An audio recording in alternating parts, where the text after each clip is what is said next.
mensaje que nos quiere dar con esta palabra, con este texto, y que tengamos la capacidad de no solamente comprender ese mensaje, sino también de aplicarlo en la iglesia y en nuestra vida.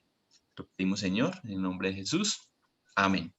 Bueno, hermanos, los invito a que vayamos a nuestro texto de estudio en la noche de hoy. Es en Segunda de Tesalonicenses, capítulo 3. Segunda de Tesalonicenses, capítulo 3, versículos 6 al 18. Hoy vamos a culminar con este estudio de esta carta. Bueno, dice la palabra del Señor del versículo 6. Pero os ordenamos, hermanos, en el nombre de nuestro Señor Jesucristo, que os apartéis de todo hermano que ande desordenadamente y no según la enseñanza que recibisteis de nosotros. Porque vosotros mismos sabéis de qué manera debéis imitarnos.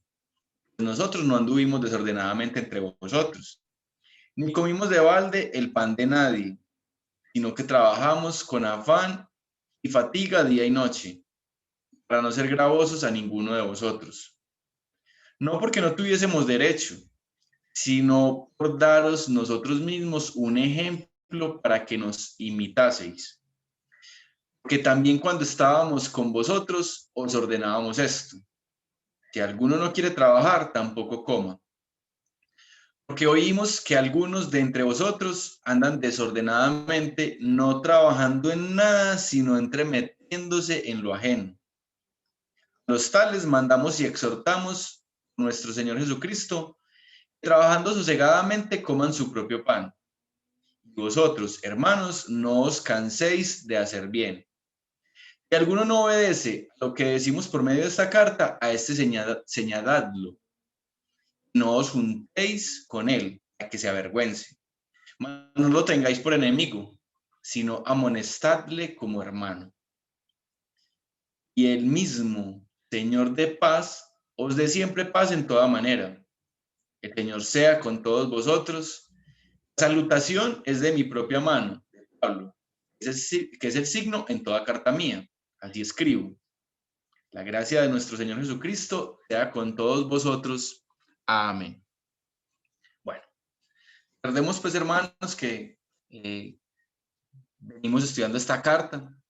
El objetivo de esta carta fue que Pablo requirió hacer una aclaración a los hermanos de Tesalónica, dado que corría un rumor de que la segunda venida de Cristo estaba muy próxima o de que inclusive ya se había dado. Él definitivamente pues les explica en esta carta que esto no es así, les cuenta o les habla de las cosas que han de suceder antes de esa segunda venida. Eso hablamos en el capítulo 2, ¿cierto? Pablo ahí menciona pues que habrá condenación para aquellos que no creen en Cristo. Posteriormente da tranquilidad a los creyentes a partir del versículo 13, como lo vimos hace unas semanas, en la cual nos muestra claramente la doctrina de la elección incondicional de Dios. Nos invita a retener esa sana, a retener la sana doctrina, y que el mismo Dios es quien nos consuela y nos confirma en toda buena palabra y obra. En el capítulo 3, Pablo nos hace un llamado o hace un llamado a los miembros de la iglesia tesalónica a orar por los siervos de Dios, a fin de que la palabra sea extendida y sea glorificada. Eso lo vimos la semana pasada. Hoy veremos algunas instrucciones que Pablo da a los hermanos y una despedida final. Vamos a centrarnos en la porción que vamos a estudiar hoy, en los versículos 6 a 18. Al parecer, hermanos, al parecer como consecuencia de ese rumor de la proximidad de la segunda venida de Cristo, algunos hermanos, cuando hablamos de hermanos, hablamos a miembros de la iglesia de Tesalónica, dejaron de trabajar y estaban viviendo a expensas de otros. Definitivamente eso contradice la voluntad del Señor y la enseñanza de las Escrituras. Entonces, ese es como el contexto en el cual nos vamos a enmarcar en la noche de hoy, ¿cierto?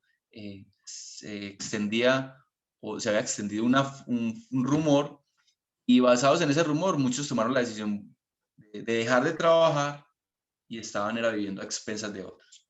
Entonces, a la enseñanza de en la noche de hoy la he titulado Exhortación a trabajar. Exhortación a trabajar.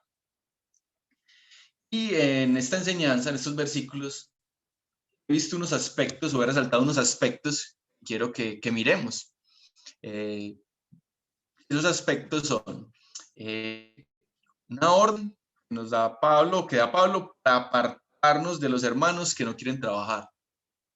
Orden de Pablo a los hermanos que no quieren trabajar. La vemos en el versículo 6.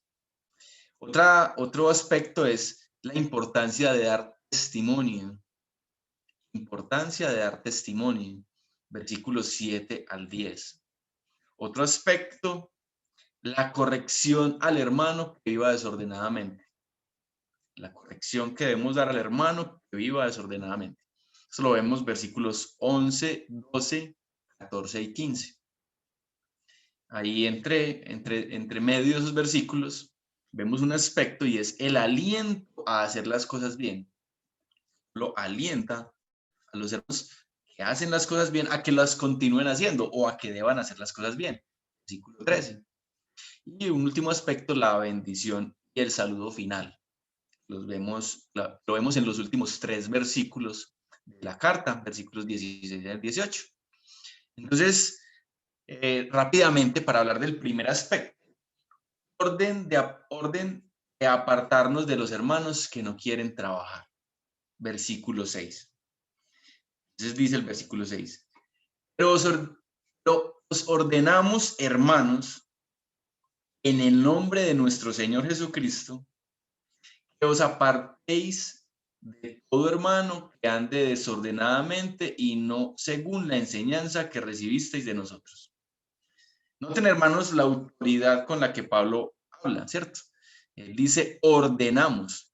Dice ordenamos, bueno, aunque la carta básicamente pues la escribe y la firma Pablo, vemos que él se encontraba en esos momentos con Silas y Timoteo, ¿cierto? Entonces de pronto, eso el plural de ordenamos. Sin embargo, vemos la autoridad cuando dice ordenamos, y ahí acto seguido, en el mismo versículo nos muestra de dónde proviene esa autoridad, ¿cierto? O en nombre de quién es esa autoridad. Él dice, en el nombre de nuestro Señor Jesucristo. Pablo pues ha sido muy enfático siempre en mencionarnos que su autoridad no proviene de sí mismo, proviene del Señor Jesucristo. Entonces vemos pues esa autoridad. Ordenamos, hermanos, que os apartéis de todo hermano que ande desordenadamente. Andar desordenadamente es andar de cualquier manera diferente a la enseñanza que ellos estaban recibiendo, ¿cierto? Pensemos en ese contexto, hermanos, a ver. En ese contexto, pues, en esa época no estaba vigente, no existía el Nuevo Testamento. Se estaba viviendo, se estaba conformando en esos momentos con los escritos de los apóstoles, ¿cierto? De los discípulos del Señor, incluidas las cartas de Pablo. Entonces, cuando él dice, pues apartéis de tu hermano, que ande desordenadamente y no según la enseñanza que recibisteis de nosotros, entonces estamos en un contexto en el cual la iglesia tiene que mirar obviamente las escrituras, pero también está recibiendo una información nueva, ¿cierto? Proveniente de los apóstoles, ¿cierto? De los discípulos, la está interiorizando y luego la tiene que aplicar, ¿sí? Pero cuando dice apartéis de todo hermano que ande desordenadamente, además es como más enfático, es eso de desordenadamente. Entonces sí, en nuestro contexto o en nuestra época sería vivir de manera diferente a lo que dice las escrituras, de manera diferente a lo que dice las escrituras, ¿cierto? Pero él hace énfasis en un aspecto en particular. Ese aspecto lo encontramos ahí en nuestro texto, el versículo 11. En el versículo 11, Pablo refuerza esto porque dice, en el 11 dice, porque oímos algunos de entre vosotros andan desordenadamente. no trabajando en nada, sino entremetiéndose en lo ajeno. Entonces, cuando dice Pablo acá que nos apartemos o que os apartéis de aquellos hermanos que andan desordenadamente, se está refiriendo a aquellos hermanos que no están trabajando, aquellos hermanos que no están cumpliendo con una instrucción clara y con un propósito claro al cual el Señor nos creó. El Señor nos creó con un propósito también de que laboremos. Lo encontramos en Génesis ahorita. Miramos un poco la cita, ¿cierto? Entonces, esa supuesta pronta segunda venida provocó definitivamente pues, que muchos creyentes dejaran sus actividades cotidianas normales y que esperaran ser sostenidos por otros miembros de la congregación. Esto está mal. Esto no debió ser así, hermanos, ¿cierto? Ni debió ser así, ni debe ser así hoy en día. Si nosotros en estos momentos supiésemos con certeza el momento de la segunda venida de Cristo, no debíamos o no debemos por ello dejar de hacer el bien, ni dejar de trabajar, ¿cierto? Dios se agrada en ello. Miren, hermanos, que Dios siempre a través de la historia ha utilizado siervos, ha utilizado varones, personas que se encuentran trabajando, ¿cierto? Miramos, y Moisés tenía una labor, ¿cierto? Tenía una ocupación. José tenía una ocupación, ¿sí? Miramos, por ejemplo, cuando Jesús conforma su equipo, los discípulos tenían sus ocupaciones, ¿sí? Entonces, Dios siempre se ha valido de personas que laboran, que son buenas para obtener su sustento de alguna forma. Entonces, tener en cuenta eso.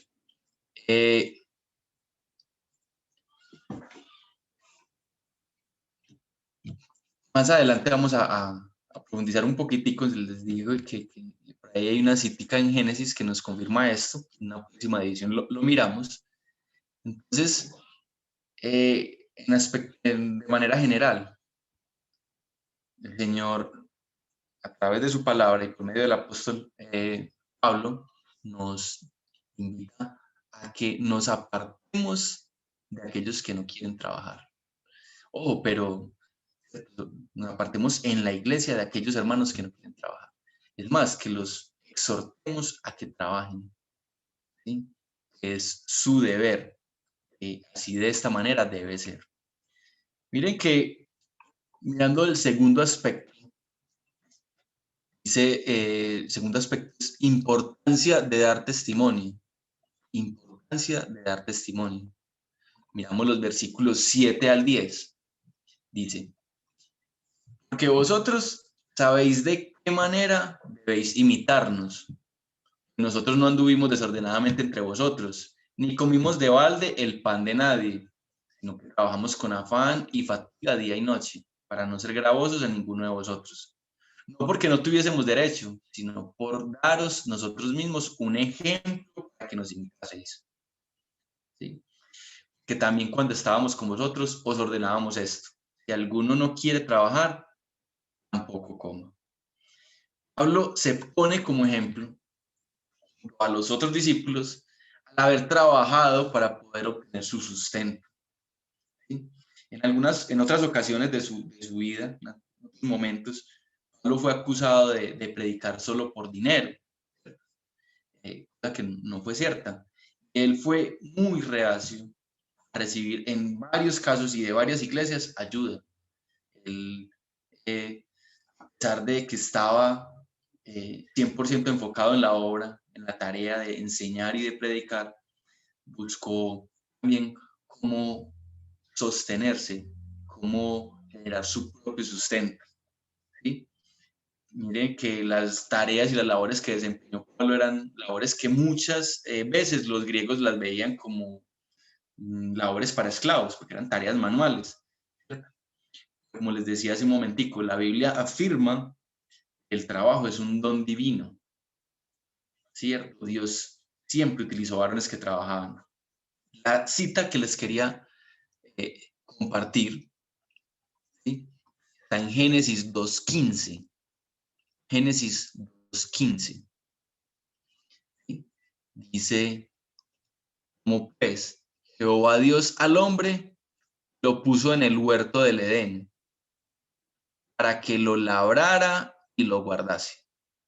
Entonces mire que puso al hombre y le asignó la tarea de trabajar en ese huerto.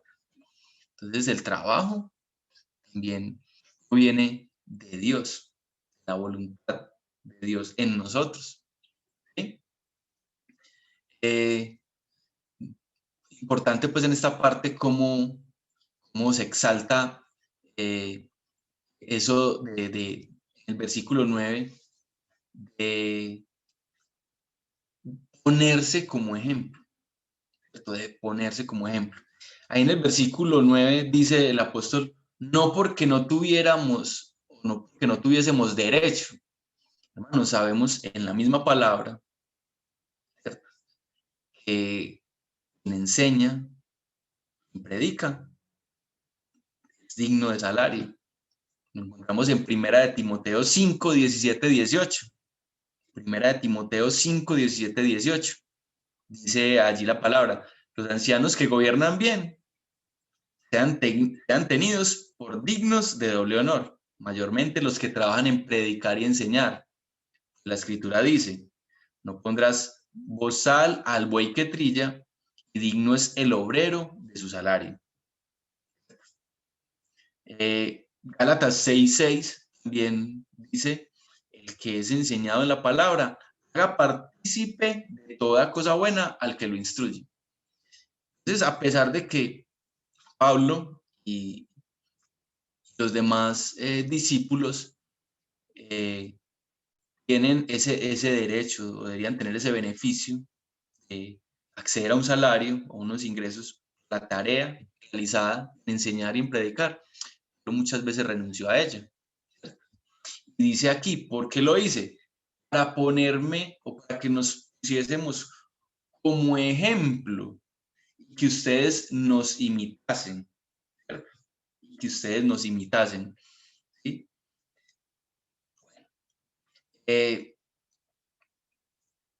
Definitivamente, hermanos, el testimonio es fundamental, es totalmente fundamental.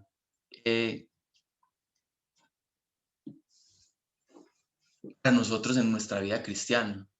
Nosotros siempre estaremos observados, ¿cierto?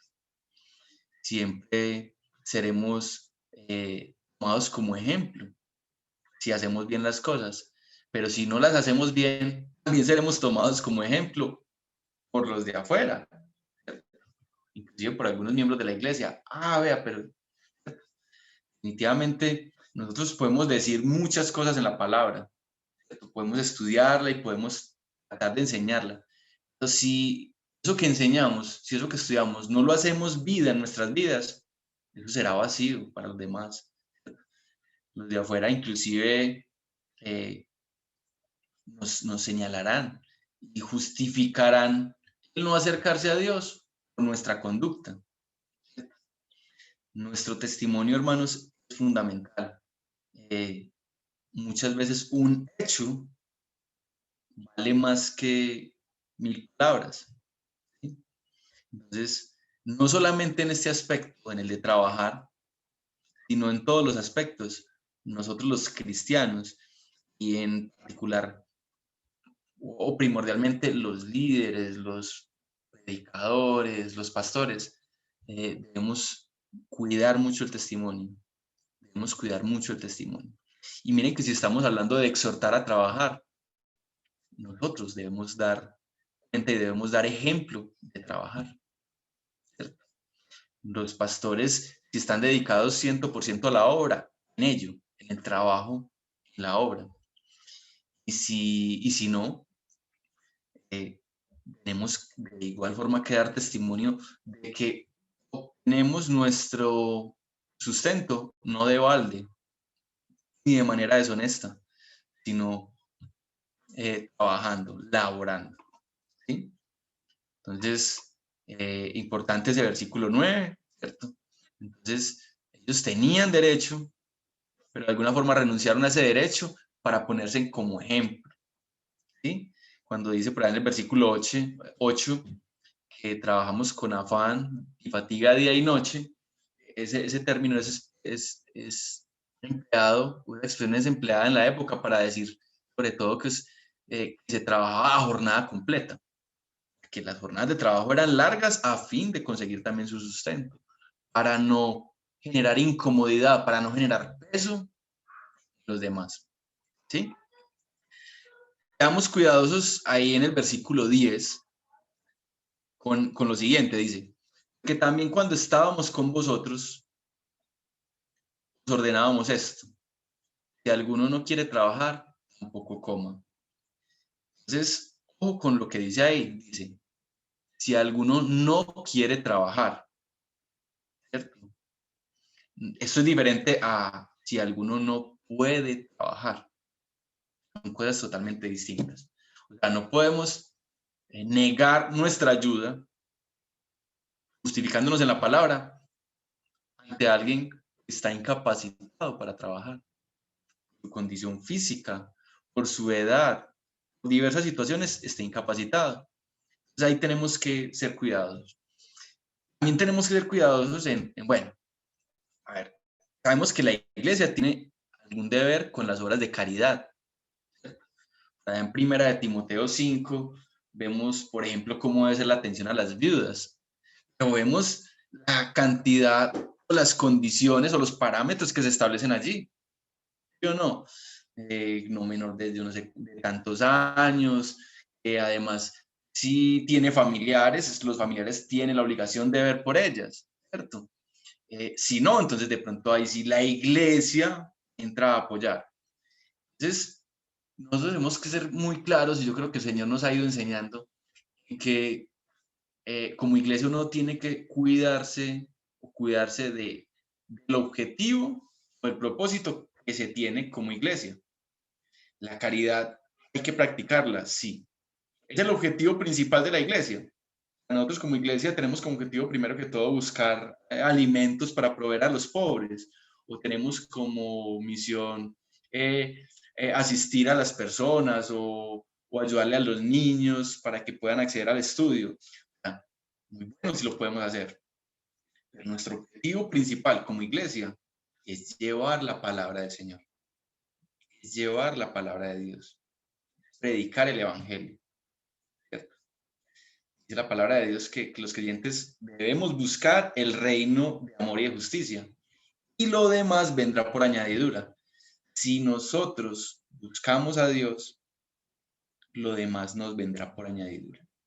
Y eso es lo que tenemos o debemos enseñar a los demás, ¿sí?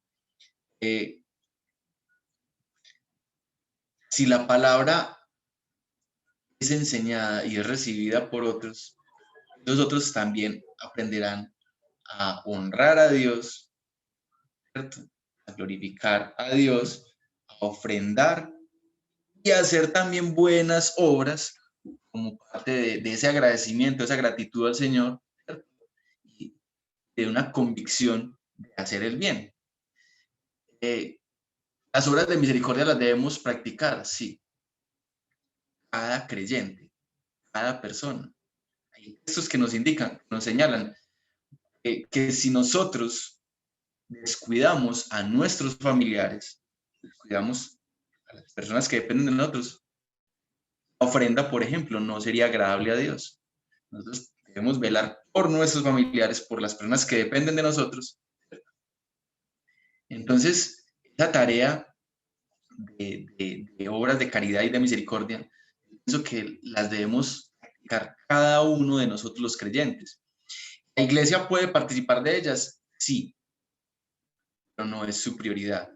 Entonces, ojo que hay que ser muy cuidadosos en ello, ¿cierto? Muy cuidadosos. Bueno, entonces, definitivamente pues resalto en esta división esa importancia de dar testimonio, de ponerse como ejemplo, de enseñar a través del ejemplo, a través de lo que hacemos, ¿cierto? Pasar a un siguiente aspecto, y es la corrección que se debe realizar al hermano que viva desordenadamente. Corrección que se debe hacer al hermano que viva de manera desordenada. Dice, vamos a leer los versículos 11 al 15, dice: porque oímos que algunos de entre vosotros andan desordenadamente, no trabajando en nada, sino entremetiéndose en lo ajeno. A los tales mandamos y exhortamos a nuestro Señor Jesucristo, que trabajando sosegadamente coman su propio pan. Vosotros, hermanos, no os canséis de hacer el bien. Si alguno no obedece a lo que decimos por medio de esta carta, a ese señaladlo. No os juntéis con él para que se avergüence. Mas no lo tengáis por enemigo, sino amonestadle como hermano. Algunos tesalonicenses, como hemos dicho, algo escudados pues en esa segunda venida de Cristo, no trabajaban y vivían a expensas de otros, ¿cierto? En el versículo 11 vemos cómo en particular a quienes no trabajan se entremeten en lo ajeno, son chismosos, criticones, dice, ¿cierto? Algunos hermanos que andan desordenadamente no trabajando, sino entremetiéndose en lo ajeno. Existe esa particularidad que normalmente quien no trabaja, quien no obtiene el sustento con el sudor de su frente, juzga al que sí. Y le queda más tiempo para señalar, para juzgar, para chismosear. Y esto no debe ser así, ¿cierto? Entonces dice que a esos que andan de esa manera, dice que algunos de vosotros, esta carta está dirigida a la iglesia, ¿cierto? Algunos de vosotros, o sea, algunos hermanos, ¿cierto?, están haciendo esto, y dice el versículo 12, a los tales mandamos y exhortamos por nuestro Señor Jesucristo, nuevamente pues con autoridad, mandamos y exhortamos, que trabajando sosegadamente coman su propio pan. O sea, que generen sus propios, su propio sustento, ¿cierto? Que no sean de peso para los demás. En el versículo 11 vemos pues como en particular, bueno, perdón, en el versículo 12 vemos pues cómo se les exhorta a que trabajen, cuando dice sosegadamente, entonces, hombre, honestamente, tranquilamente, a que generen eh, para su propio sustento, y en algunos casos pues también para el de sus familias. Sabemos que muchas veces no solamente uno depende de sí mismo, sino que también a veces otros dependen de uno. Entonces, la invitación y la exhortación es a eso, a que lo veamos para nosotros y para nuestras familias, ¿sí? A eso exhortamos a que hagan esto. En los versículos 14 y 15 vemos la necesidad de que haya acciones por parte de la iglesia, ¿cierto? Dice, si alguno no obedece a lo que decimos por medio de esta carta, a ese señaladlo. Mire que ahí da una instrucción de que se haga una acción, se cometa una acción, ¿cierto? A ese señaladlo. Y no os juntéis con él. ¿Para qué? Para que se avergüence. ¿Sí? Entonces, hermanos, definitivamente la corrección, la disciplina son necesarias para una iglesia, ¿cierto? Y deben tener como finalidad o como objetivo, a ver, varios. Siempre pensamos en la salvación del pecador, ¿sí? La corrección, la disciplina, la amonestación, la exhortación, es para que se salve al pecador, para que haya un arrepentimiento, para que haya un cambio, está bien, ¿cierto? También para preservar a la congregación, también para preservar a la congregación, porque malos hábitos pueden contagiar o incitar a otros a, a duplicarlos, ¿cierto? Entonces, a repetirlos. Buenos ejemplos de corrección, de disciplina, los vemos en la Biblia. Yo quiero hacer alusión y recordar el ejemplo que encontramos en Primera de Corintios.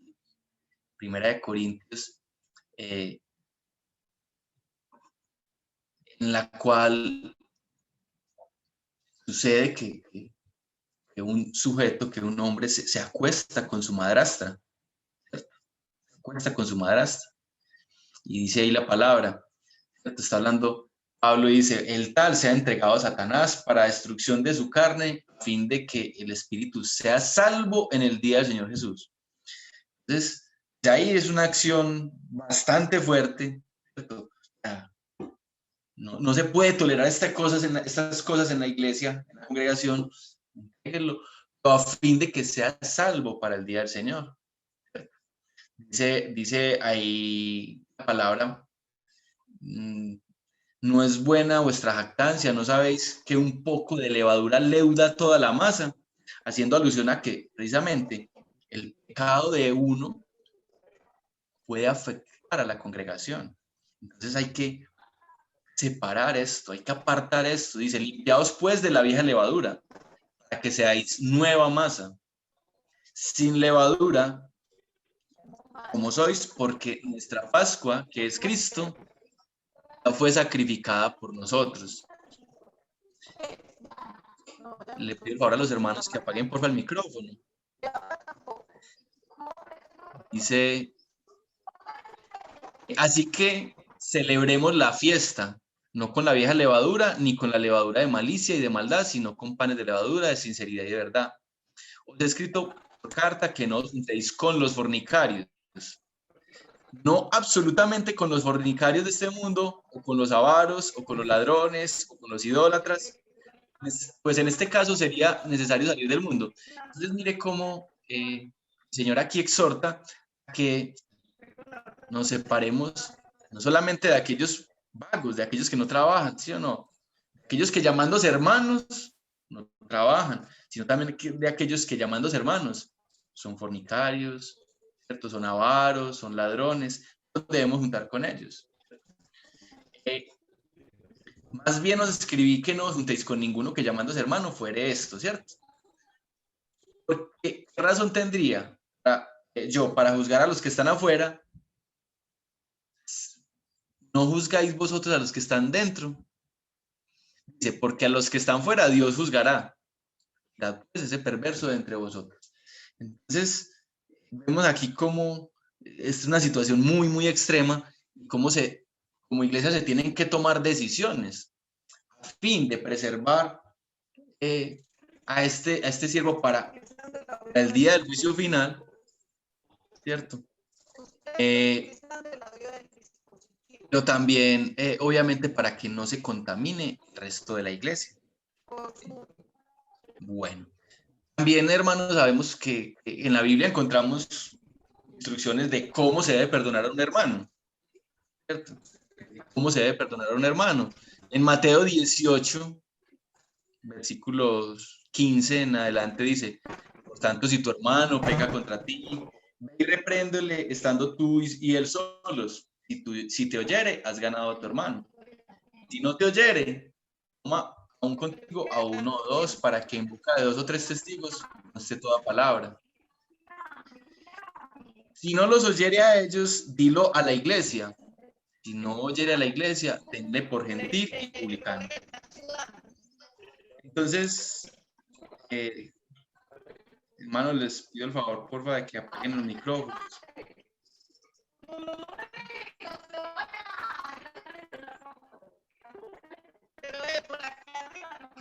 Bueno. Entonces, vemos ese propósito y que la iglesia no se debe hacer la de la vista gorda ante estas situaciones, ¿cierto? Nos debemos apartar de los hermanos y que debemos tomar acciones, ¿cierto? Tomar acciones.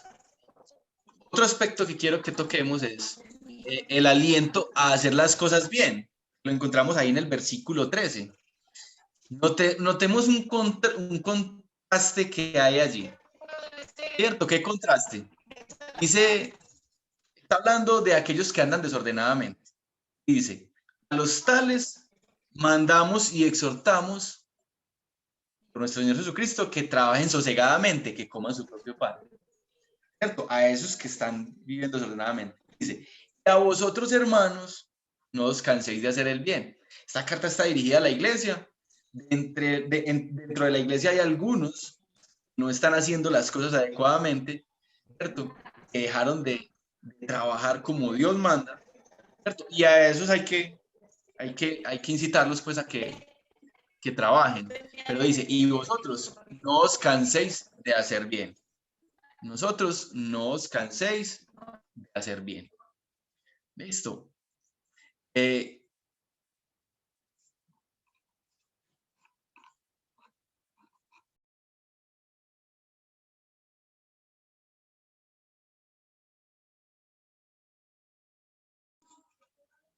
Bueno, listo. Entonces, no os canséis de hacer el bien, ¿cierto? Bueno, nuestro deber, independientemente de los errores o fallas de los demás, es hacer siempre el bien, ¿cierto? Es nuestro deber como cristianos, independiente de que si él falló, ¿cierto? A veces cuando tenemos la mirada puesta en hombres, aquel llevaba más tiempo que yo y falló, aquel es pastor, no. Independiente de eso, nosotros siempre debemos hacer el bien. Además, volviendo pues a lo del testimonio, recordemos, la gente observa y considera nuestras vidas temerosas de Dios. Entonces, ahí en ese versículo 13 vemos cómo el Señor exhorta a que siempre hagamos el bien. Eh, como un último aspecto, quiero que miremos pues la bendición y el saludo final, versículos 16 a 18. Dice, el mismo Señor de paz os dé siempre paz en toda manera. ¿Sí? El Señor sea con todos vosotros. Las salutaciones de mi propia mano, de Pablo, que es el signo en toda carta mía, así escribo. La gracia de nuestro Señor Jesucristo sea con vosotros. Amén. Cuando dice el Señor, el mismo Señor de paz, es recurrente en sus cartas, Pablo expresar esto y se está refiriendo a Dios Padre. A que el mismo Dios Padre os dé siempre paz en toda manera. ¿Cierto? Esos buenos deseos los expresaba el mismo Señor Jesucristo, ¿cierto? Cuando aparecía o llegaba a algún lugar, decía paz a vosotros, ¿cierto? Entonces, ese buen deseo, ¿cierto? De paz. El Señor sea con ustedes, el Señor esté con ustedes. ¿Cierto? Y en el versículo 17, Pablo hace esa aclaración, ¿cierto? De que esa carta, la salutación es con su propia mano, es como el sello de su carta. Recordemos el por qué, ¿cierto? Se cree que una posible forma en la cual llegó ese rumor, ese falso rumor a la iglesia, de que se acercaba o de que estaba muy, muy próxima a la segunda venida, puede ser por alguna carta que hayan falsificado, ¿cierto? O por algún rumor. Entonces, él hace esa claridad. Miren, soy yo el que firmo esta carta y lo hago permanentemente en ellas. Entonces hace esa aclaración. Y bueno, y termina pues finalmente diciendo que la gracia de Jesucristo sea con todos vosotros. Esperemos que esa gracia del Señor Jesucristo también hoy en día y permanentemente sea con todos nosotros y con toda la iglesia.